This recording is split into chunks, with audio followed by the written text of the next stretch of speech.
Selamat pagi, salam sejahtera untuk kita semua. Saudara, pecinta masa depan negeri. Tema inspirasi jalan pagi hari ini, penundaan Pilkades. Wow, kok bisa ada 88 Pilkades yang ditunda oleh Kemendagri dengan keputusan 144, surat nomor 144. Mengapa ditunda? Alasannya sudah sederhana. Alasannya katanya, ya ini kan bersamaan dengan pilkada. Jadi Pilkades 8 November, pilkada dilaksanakan pada 9 Desember. Maka karena hampir bersamaan harus ditunda. Setujukah saudara? Ayo kita diskusikan supaya kita plong terkait dengan keputusan Kemendagri ini. Kalau tidak plong maka akan menjadi penyakit. Saudara, pecinta masa depan negeri.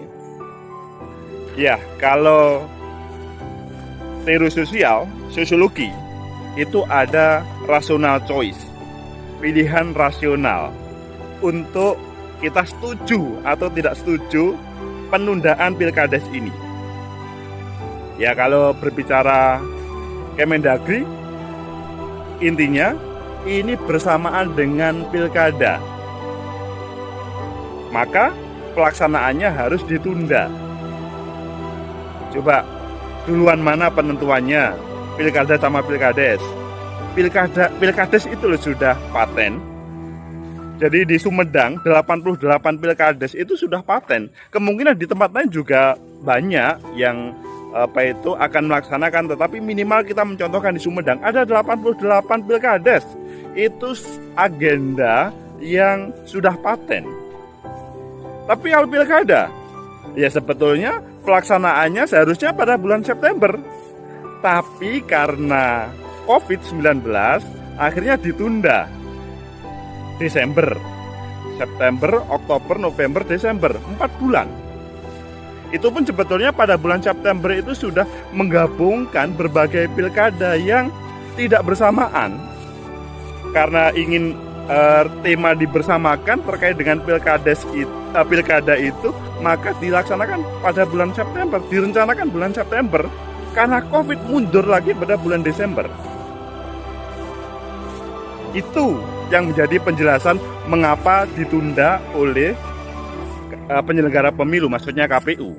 Tetapi kalau Pilkadesnya ditunda 8 November, bagaimana pemerintahannya? Ya memang sederhana saja, pemerintahan daerah bisa aja membuat misalkan PJ atau PAT terkait dengan kepala desa, kemudian pelaksanaan Pilkadesnya ditunda. Tapi apakah sesederhana itu berbicara demokrasi lokal dan demokrasi di desa? Kita mengajarin terkait dengan demokrasi itu kan tidak cukup hanya tunda atau tidak, demokrasi atau tidak, pilihan atau tidak. Tapi substansi demokrasi itu di mana? Kembali kepada pilihan rasional tadi. Pilihan rasional itu, kalau dalam sosiologi, itu perlu dijelaskan terkait dengan rasionalisasi, penjelasan rasional mengapa dia ditunda. Coba, pertama, penyelenggara pemilu dan pemerintah itu sudah menjadwalkan atau sudah merancang sebuah sistem pemilu antara pemilu nasional dan lokal itu disatukan atau dijadwalkan secara bersama. Kalau dulu itu kan berbicara pilpres sendiri, pileg sendiri, DPD punya jadwal berbeda, kepala daerah setiap provinsi berbeda, setiap kabupaten kota berbeda. Teman-teman yang ada di penyelenggara dan di pemerintahan, maksudnya di pemerintahan pusat, itu berencana bagaimana bisa menjadikan satu. Karena apa? Supaya prosesnya itu lebih mudah, lebih tidak ada yang bermain-main, saudara pecinta masa depan negeri. Karena kalau sendiri-sendiri itu terkadang teman-teman itu, mohon maaf, para botoh ini, para pemain-pemain ini, mereka kemudian berpindah-pindah untuk bermain-main. Para botoh ini bagaimana bisa bermain dan kemudian bertaruh uang, itu harus berpindah-pindah dari satu tempat ke tempat lain. Kalau itu tidak bersama. Tetapi kalau dibersamakan seperti pada Pilkada 2020 ini, berat, 270 mereka akan konsentrasi pada 270, terlalu berat. Mungkin hanya 1-2 saja, atau hanya beberapa titik saja. Sehingga sebetulnya rasional choice, pilihan rasional yang pertama penjelasannya kelihatannya menolak deh. Karena apa? Desain pemilu itu, desain pemilu kita, Indonesia, pemerintah nasional dan daerah, itu relatif mau disinergikan. Intinya ada mungkin nanti keputusannya pemilu nasional sendiri, pemilu daerah sendiri, atau bahkan dari satu semuanya. Semua seperti pada 2020 ini, 9 November adalah ada 270 pilkada, baik provinsi, kabupaten, kota. Itu kan luar biasa. Ini kok malah berbeda rasionalnya. Itu pertama. Yang kedua, berbicara pelaksanaan itu lebih efisien. Karena tema yang didengungkan oleh pemerintah itu kan efisiensi. Kalau pilkada sama pilkades jadi satu, taruhlah satu waktu. Kalau misalkan tidak satu waktu, ya ini berhimpitan nggak apa-apa. Tapi kan seandainya penyelenggara jadi satu, itu lebih efisien pelaksanaannya. Tidak pindah-pindah, tetapi seandainya mereka bekerja sendiri-sendiri dengan orang lain sendiri pun juga nggak apa-apa. Intinya, seandainya jadi satu, lebih efisien. Sehingga sebetulnya tidak mengganggu hal yang kedua ini. Yang ketiga, berbicara anggaran, itu sebetulnya lebih murah. Karena apa? Yaitu tadi bersamaan antara pilkada sama pilkades. Masa sih agenda bersamaan kemudian kalau beli minum untuk penyelenggara yang sama harus dua, kan tidak. Ini negara diuntungkan kalau bersamaan ini. Jadi keempat adalah terkait dengan partai politik sebagai badan atau lembaga yang menghadirkan kader untuk bangsa.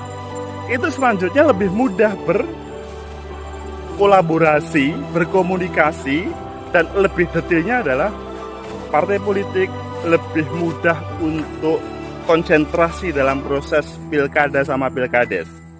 Sementara ini kan memang yang muncul itu kan pilkadanya. Kalau berbicara pilkades, ya partai politik relatif tidak terlibat sih secara formal. Non formal mereka terlibat, tetapi secara formal tidak. Nah, ini karena temanya adalah demokrasi, di situ ada pemilihan, maka seandainya dilibatkan di dua tempat itu juga oke. Karena substansinya adalah menampilkan pemimpin di daerah dan di desa. Kelima, dalam hal membangun daerah itu sebetulnya lebih tersinergi. Jadi nanti antara calon kepala daerah dan calon kepala desa itu tersinergi terkait dengan program-programnya. Jangan sampai misalkan calon kepala daerah ke kanan, calon kepala desa ke kiri, akhirnya tidak ada yang jadi satu. Antara daerah dan desa itu mempunyai program yang berbeda. Itu kan mubatir, bisa-bisa malah menjadikan masalah di desa itu atau di daerah itu. Muncul konflik yang tidak pernah selesai. Meskipun konflik itu terkadang positif, tapi ini konflik yang tidak selesai. Kalau konflik yang tidak selesai, maka dia pasti konflik yang negatif. Saudara, pecinta masa depan negeri. 5 hal itu selanjutnya bisa menjadi penjelasan pilihan rasional choice, bahwa sebetulnya seandainya pilkada sama pilkades itu dibersamakan, itu oke. Atau kalau tidak dibersamakan, minimal tidak ditunda, itu oke. Jadi mereka berjalan bersama-sama, satunya 9 Desember pilkada, satunya 8 November pilkades. Maka pada waktu yang hampir bersamaan, hadir pemimpin-pemimpin di daerah dan di desa. Tidak ada misalkan permainan untuk PLT dan PJ terkait dengan kepala desa ini. Murni para kepala desa sama para kepala desa itu murni dari pilihan rakyat, bukan karena sebuah permainan yang ada di elit. Bagaimana saudara pecinta masa depan negeri? Apakah setuju? Ya, mungkin jawaban saudara setuju, mungkin juga tidak. Tapi yang lebih penting adalah kita pada kesempatan ini sudah bisa memberi masukan kepada Kemendagri, meskipun sudah ada surat 144 untuk membatalkan pilkades tersebut. Toh surat itu kan, atau surat keputusan itu kan, atau surat edaran itu kan bisa dianulir.